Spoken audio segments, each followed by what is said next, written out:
Hi, I'm Dr. Amber Fritsch with Precision Eye Care in Mount Juliet, Tennessee. And one of the big questions that we get from parents is, tell me about screens. How much is too much for my kids? How much is safe for my kids? Where's the limit? How do I keep their eyes safe from screen use? Now, we're not going to get 100% away from using those screens. Our kids are using them in school as early as kindergarten and first grade. They're using Chromebooks to help supplement education.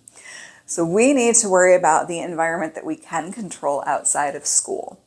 With that, I like to kind of break down our screen use into 3 different categories.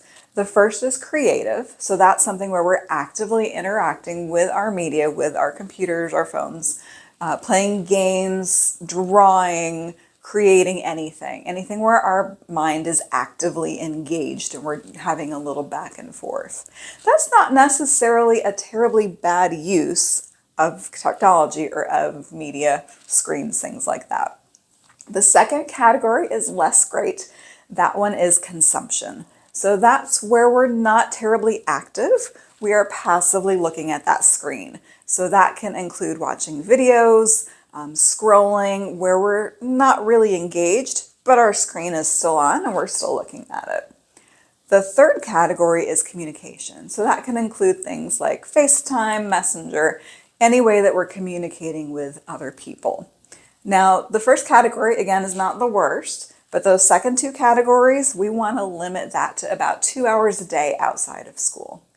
Now, with that, it's still great to take breaks, give your eyes a little bit of a rest. That helps with eye strain. That also helps with dry eye. We're actually seeing young kids developing dry eye because they're looking at screens so much.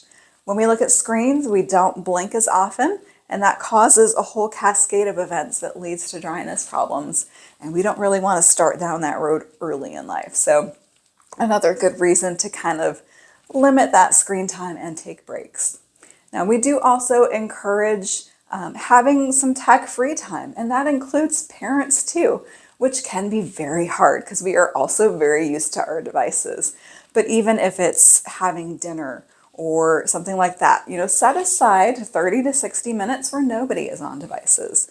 That way, everybody's kind of in it together. That helps with engagement. That helps all of us work on our skills for social clues, things like that. We also encourage you not to allow devices into bedrooms at night. Sometimes those kids are sneaky and they will get on those devices to watch things, talk to people, things like that. So it's a great rule to have to keep all those devices out of the bedroom at night. Hopefully this gives you a little bit of good guidelines. If you have questions, definitely encourage you to reach out or talk with your own eye care provider.